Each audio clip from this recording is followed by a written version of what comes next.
Bago matapos ang taon, ay samahan niyo muna ako sa isa sa paborito kong probinsya, ang probinsya ng Zambales.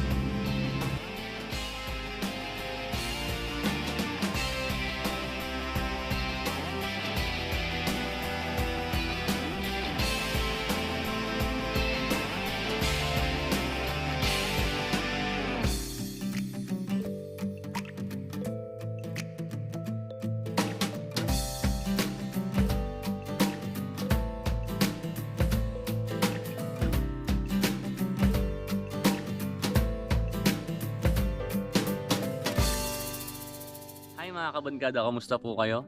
Ngayon ay nandito tayo sa Cabangan, Zambales, isa sa paborito kong lugar. Dahil para sa akin yung lugar na to ay 3-in-1. 3-in-1 kasi meron kang river, tapos meron kang swimming pool na pwedeng paliguan, tapos may beach ka pa. At isa sa nagustuhan ko sa lugar na to ay tahimik. Walang gagambala sa inyo. Kung gusto mo talaga ng peace of mind, yan, dito perfect sa yung lugar na to. Tapos, meron kang river dito. Tapos, meron ka pang, ayan, meron kang bundok na natatanaw dyan. Tapos, yung sa lugar na yon, yun yung papunta sa dagat. Mas maganda talaga yung biglaan na ayaan natutuloy, kaysa doon sa pinaplano. Nakakatawa lang na andito dito tayo bago magbagong taon. Kasi ang plano ko talaga, itong buong holiday season sa bahay lang ako, tapos January na ako magbablog ulit or magka-camp. Pero syempre yung paan natin kating-kati na umalis, hindi natin isang aya lang, marupok, alis.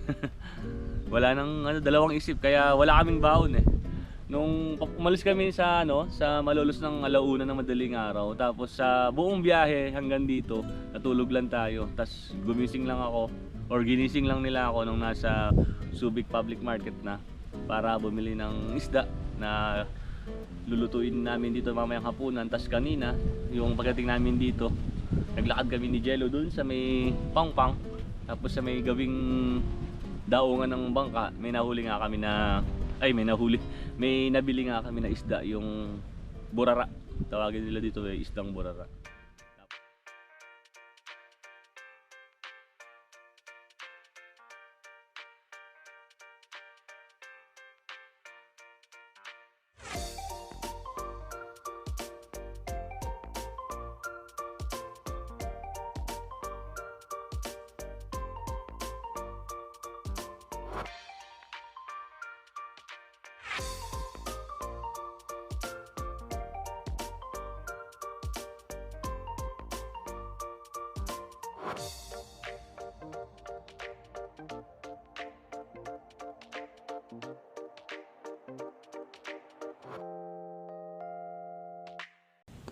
At pagkatapos ko magpalipad ng drone, ito ang kasunod na nangyari.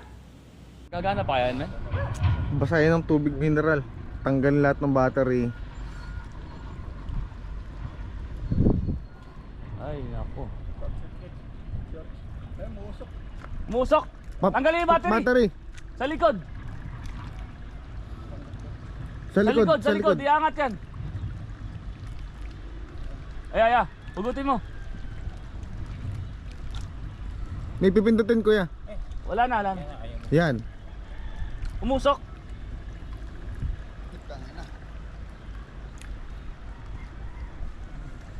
Dapat i-blower. Hindi, tubig. Ilublubulit sa tubig na mineral. Dali. Ay, nako. Okay lang yan. Ganun talaga Pagka may nawala, may kapalit daw yan. Ayan, kapalit sukat, puta. Nakawit ka sa Nakahoy, mayroon sila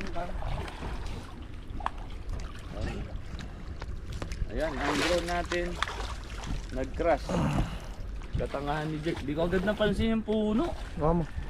So, hindi natin palalagpasin ang makapaligo syempre. Susulitin natin yung araw na to. Tara, mga kabarkada, ligo tayo!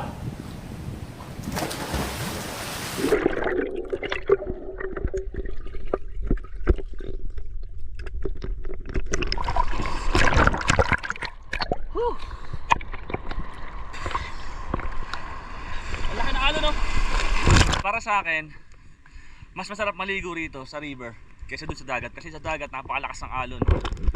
Dito hindi siya ganun kaalat, kasi naghahalo yung tubig at tabang, yung tubig alat sa tubig tabang nagkasalubong dito sa lugar na to, kaya hindi siya ganun kaalat, tapos warm ang tubig, kaya mas masarap magbabad rito. Kaya lang yung mga bato na to kasi meron nga mga talaba kagaya nito, pakita ko sa inyo. Ayan, yan yung mga nakakapit na shell sa mga bato. Yung niyan, magilid yan, napakatalim. Kaya yung hips kanina, nasugatan siya kanina sa may braso, nadikit siya sa may bato, ayun, nahiwa siya. So enjoyin muna natin to, at mamaya ay magluluto na tayo ng ating hapunan.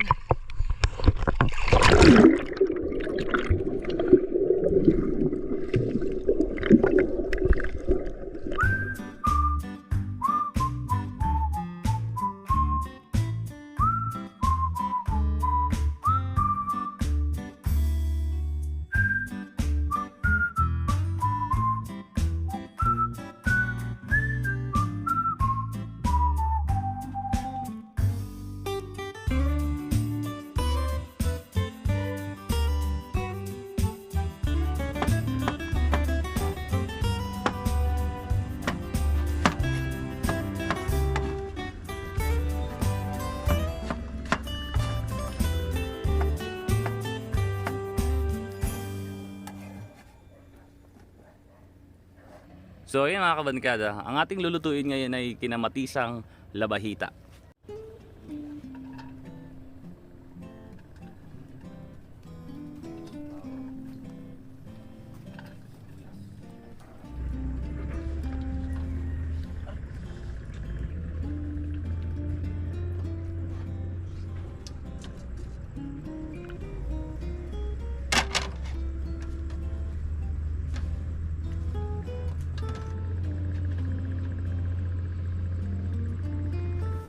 Asin.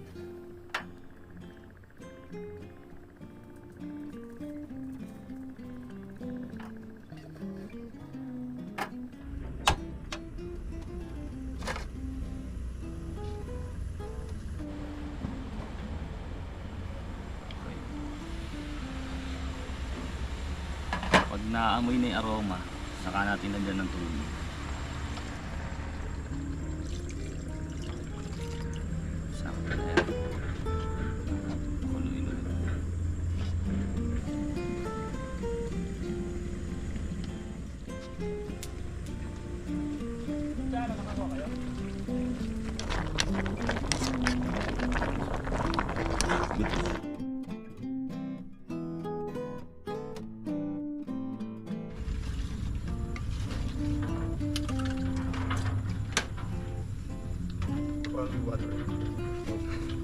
So, dito ba? Ano magra-rice? Okay. So, tayong dalawa lang, Berto, ang magra-rice.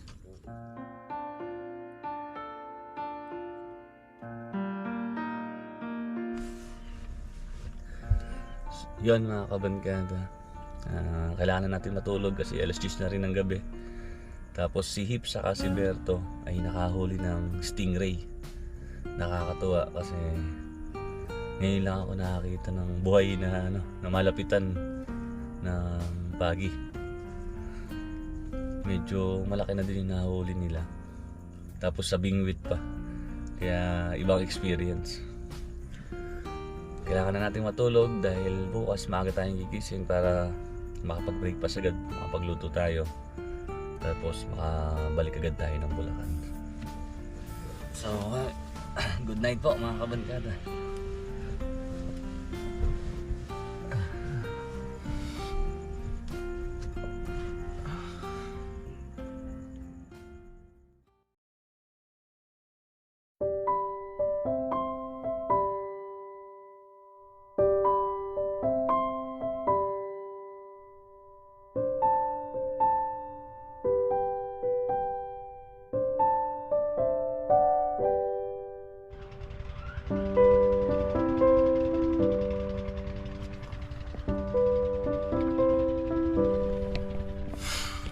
Good morning mga kabankada. Sarap ng tulog natin. Hindi na tayo naglagay ng mosquito net kasi wala naman lamok dito. Pero solid talaga. Tara, baba tayo. Oh, Mamen, gising ka na pala. Good morning, Mamen. Ganda ng umaga, oh.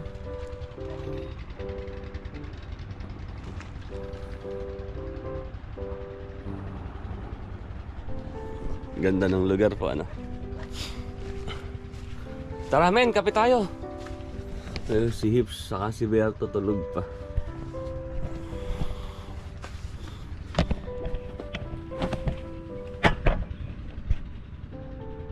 Ay.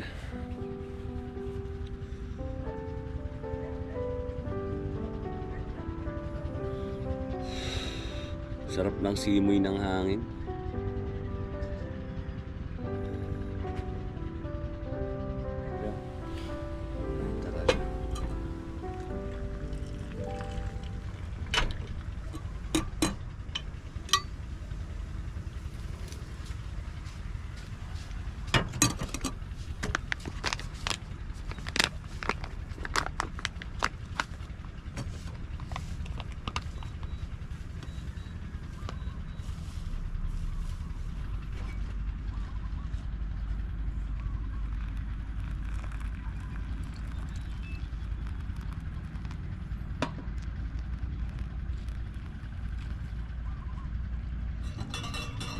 Men, ano masasabi mo sa lugar na to? Tahimik. Tapos, marami kang makikita ng kung ano-ano. At higit sa lahat, 3-in-1. No? Ikaw eh. Ito yung campsite na isa talaga sa gusto kong binabalikan. Alam niyo yan, mga kapatid. Sobrang solid yung campsite talaga na to.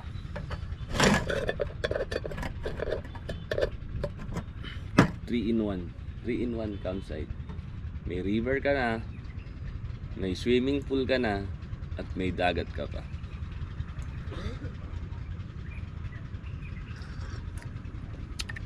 Kape tayo, mga kabangkada.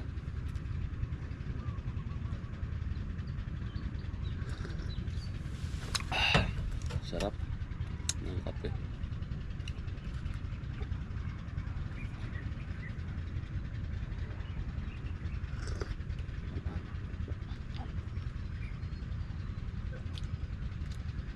Matapang talaga yan eh. Puro to eh.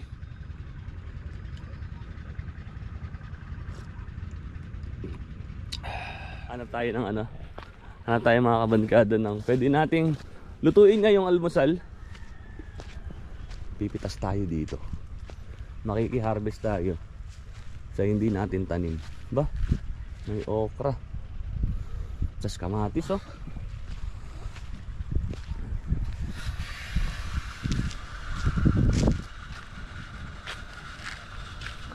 Rico.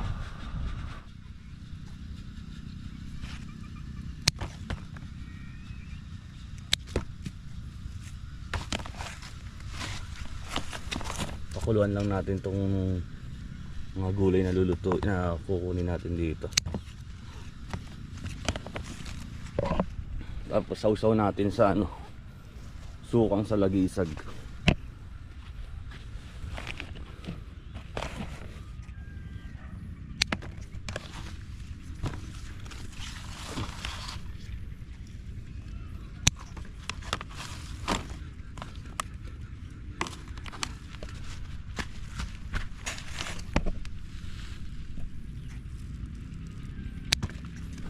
Okay. Pwede na to, patay mo na.